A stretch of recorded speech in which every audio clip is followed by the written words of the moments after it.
और ट्रिगर का आशीष जुड़ चुके हैं हमारे साथ। आशीष, गुड मॉर्निंग। शुरुआत पहले ट्रिगर से करिए और उसके बाद इंपॉर्टेंट खबरें आज कौन कौन सी आएंगी। मॉर्निंग पूजा। देखिए, सबसे पहले वेल्सपन स्पेशलिटी यहाँ पर नजर रखिएगा। राइट्स इशू आज से ओपन हो रहा है, 26 रुपये 40 पैसे इसका राइट्स इशू का भाव है। इसके अलावा अगर आप देखें तो ज्योति स्ट्रक्चर्स यहाँ पर भी आप नजर रखेंगे, क्योंकि राइट्स इशू आज से बंद हो रहा है तो यहाँ पर फोकस रहेगा। इसके अलावा एजीआई इंफ्रा और हुडको, ये दोनों स्टॉक रडार पर रखेंगे। कारण ये है कि इंटरम डिविडेंड पर विचार करने के लिए आज की बोर्ड की बैठक है। और केशोराम इंडस्ट्रीज यहाँ पर खास एक्शन आपको देखने को मिलेगा। कारण ये है कि डीमर्जर के चलते ये स्टॉक अब T2T सेगमेंट यानी ट्रेड टू ट्रेड, सिर्फ डिलीवरी के ट्रेड्स यहाँ पर अब आपको देखने को मिलेंगे।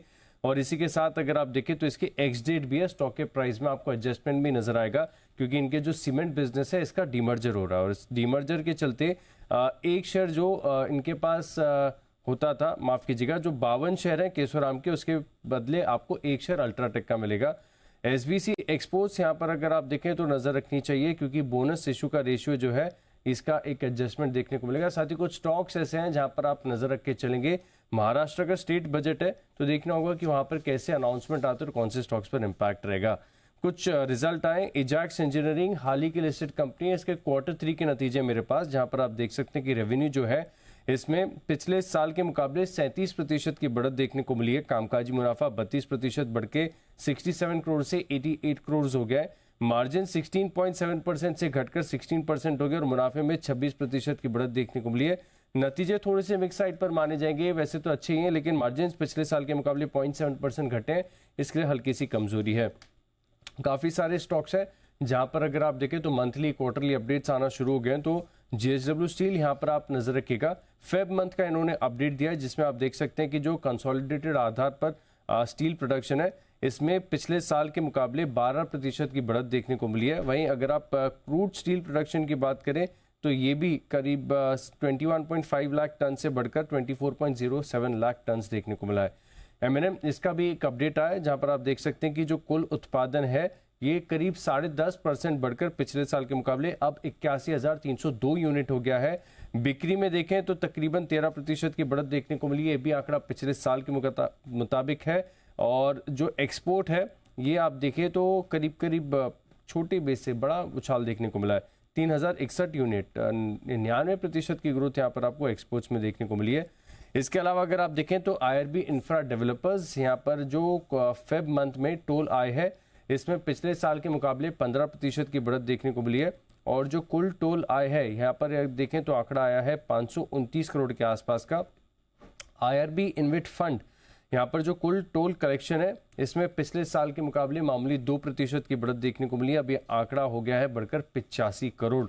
DEE डेवलपमेंट इंजीनियर्स, ये भी एक हाल ही की लिस्टेड कंपनी है, जहाँ पर आप देख सकते हैं कि जान से लेकर फेब के बीच में ऑर्डर बुक का इन्होंने अपडेट दिया है। इसमें ऑर्डर बुक बता रहे कि अब तक है तकरीबन 1340 करोड़ के आसपास की, और जान और फेब में मिलाकर इन्हें करीब करीब 86 करोड़ के नए ऑर्डर्स मिले। तो यहाँ पर नजर रखिएगा। अब ये बता रहे कि 1314 करोड़ के आसपास की इनकी जो है ऑर्डर बुक हो चुकी है। बात करते हैं बड़ी खबरों की, तो इंडसइंड बैंक यहाँ पर आपको खास एक्शन देखने को मिल सकता है, क्योंकि निप्पॉन लाइफ की जो सब्सिडरी है ये बैंक में एक माइनॉरिटी स्टेक खरीदने के लिए उन्होंने एप्लीकेशन दिया है। 9.9% हिस्सेदारी खरीदने पर ये विचार कर रहे हैं। और इसके अलावा अगर आप देखें तो ये खबर जो आई है वो ब्लूमबर्ग के हवाले से खबर आई है। RBI से जो मौजूदा MD and CEO है, इनके जो कार्यकाल है इसे 1 साल और बढ़ाने के लिए अनुमति भी मिल गई है।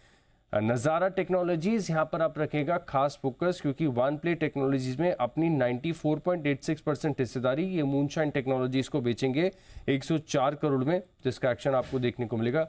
ओवर द वीकेंड्स अगर आप देखें तो जेंसॉल इंजीनियरिंग, इस स्टॉक पर आपको खास एक्शन देखने को मिला। बहुत सारी खबरें आई हैं। सबसे बड़ी खबर तो ये है कि प्रमोटर्स ने अपनी 2.37% हिस्सेदारी यानी तकरीबन 9 लाख शेयर जो है वो ओपन मार्केट में बेच दिए हैं। अब ये बता रहे कि इनके अपडेट के अनुसार कि 59.7% हिस्सेदारी अभी भी बची हुई है। तर्क थोड़ा सा कंफ्यूजिंग है, बता रहे कि री इन्वेस्टमेंट करना चाहते हैं। जो पहले वारंट्स है इसे सब्सक्राइब करने के लिए उन्होंने मौजूदा अपनी जो हिस्सेदारी है इसे बेचा है।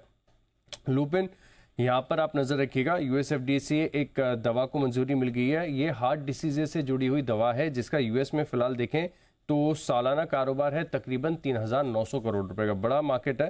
तो लुपिन में आज आपको एक्शन देखने को मिल सकता है। शिल्पा मेडिकेयर, ये एक और फार्मा स्टॉक है जो आपके रडार पर रहना चाहिए। कारण ये कि subsidiary Shilpa pharma life sciences को यूएसएफडी की जांच हुई थी। इनकी रायचूर यूनिट 1 में और 3 से लेकर 7 मार्च के बीच में इसकी जांच हुई थी, जिसमें अगर आप देखें तो फॉर्म 483 के साथ एक आपत्ति भी मिली है।